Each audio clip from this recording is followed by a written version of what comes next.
merely a simple cabinet. I ask myself what Eladio keeps here. Something dangerous.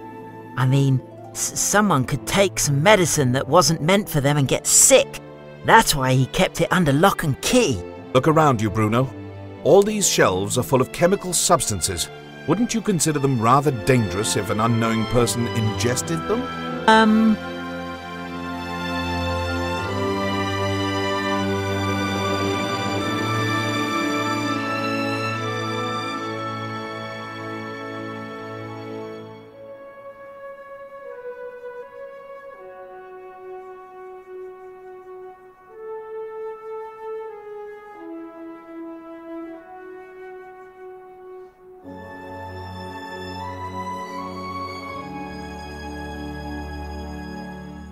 It belongs to the deceased Umberto, translator by profession and thief by calling.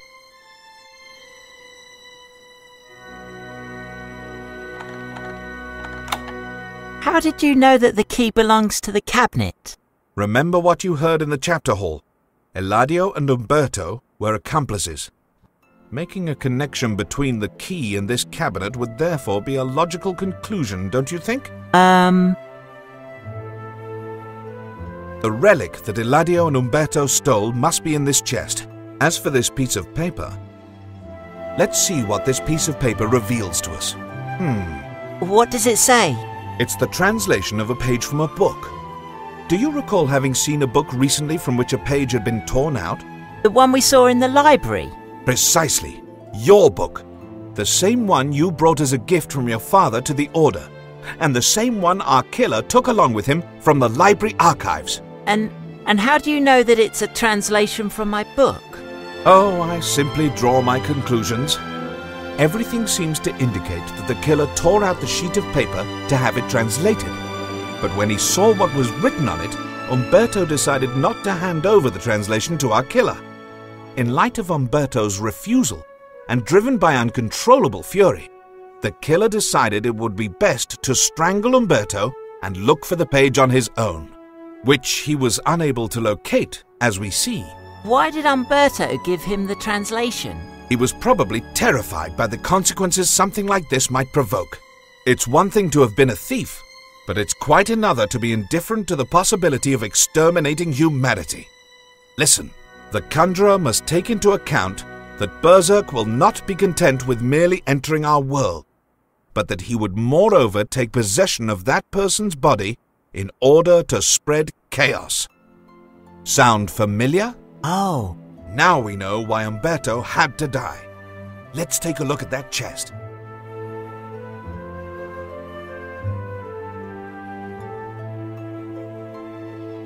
The relic that Eladio and Umberto stole must be in this chest. Let's see. Impossible. It's locked. Let's go, Bruno. Where to? See Nicholas. He's the only one here who's able to open the chest. I'm going to try to convince him to do it. Open the chest? What for? The best thing would be to hand it over to the Holy Inquisition. We've already broken enough rules in the last few days. I don't want to be caught red-handed with a chest full of stolen valuables. It could be that there's something in this chest that throws some light on the identity of our killer. I don't think so. You think anyone cares what you think? I told you to follow me. That's all there is to it. No. Bruno, you're about to earn a few strokes of the lash. No, we've come this far, but not one step further. I've had enough of doing things that are rewarded by spending an eternity in hell. I want to go to heaven, Leonardo. I beg your pardon? Did you just call me Leonardo? Yes, I did. You've stopped being my master. A master doesn't force his novices to dig up dead people or be an accomplice to stealing a relic that the Holy Inquisition is after. Isn't it clear to you that we're doing all this to get to the bottom of the truth? To get to the bottom of the truth or to satisfy your ego? Everyone says you're a very wise monk, but as a monk you haven't devoted 1 second to prayer, and as a wise man it seems to be much more important to you to put your talent on display than to serve God. All right. As I've stopped being your master according to your own words, from now on you'll have to fend for yourself, Bruno. I will. What disappoints me thereby? What really disappoints me is that you haven't learned a thing in the process. Not one thing. Oh yes, stay right where you are, weeping like a little boy. If none of all this has matured you, nothing in the world is going to make you grow up. Is desecrating graves part of becoming mature? I promised your father that I'd make a man out of you. Come, Bruno, follow me. It's your last chance. I won't do it. As you like. Even if all I did for you was in vain, at least that won't be the case with this investigation. Goodbye, Bruno.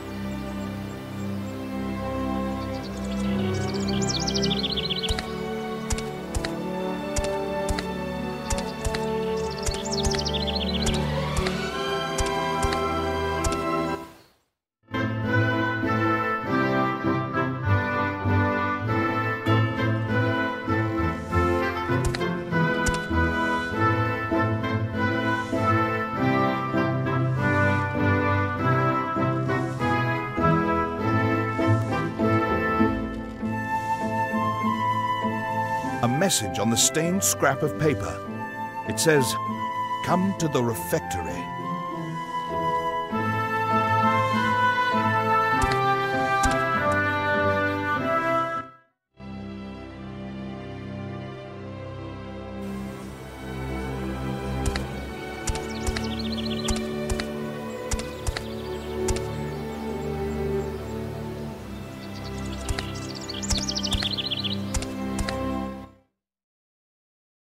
Oh my God! Nicholas!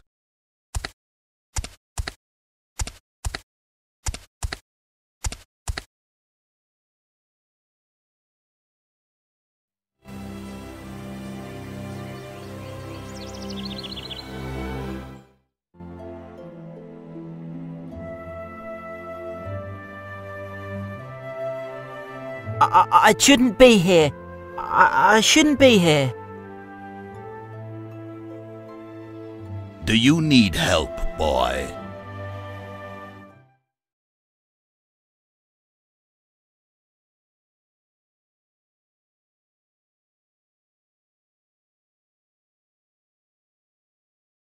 I'd need Eladio's help to corroborate this, but I believe he's been poisoned. Well, well, well. What have we here?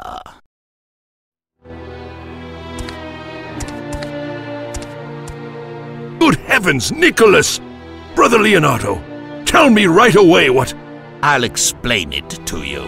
Father Abbot, there is your killer. What? He conspired with his accomplice, Eladio of Thebes, to steal the cross of San Remigio and do away with any monk who crossed his path. That's not true. Ah, my poor novice. How easy it is to draw the tangled thread of a lie into the innocent minds of children. But I was at his side the whole time. Of course. You were there when he poisoned Umberto, weren't you? Bruno, don't listen to him. You know. The atrocities you were forced to witness, and perhaps commit as well. Isn't that how it was? Sinners who don't confess go to hell, my dear Bruno. To the eternal torment of hell. Tell me, Bruno, have you sinned?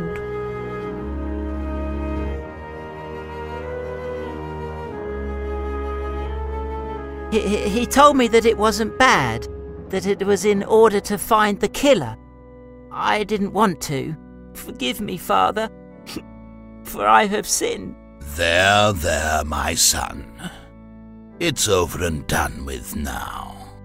Leonardo de Toledo, I accuse you of murdering Umberto of Lyon, Godfried of Trentino, and Nicholas of York, and furthermore of being an accomplice to the death of Anselmo of France, as well as to the theft of the cross of San Remigio.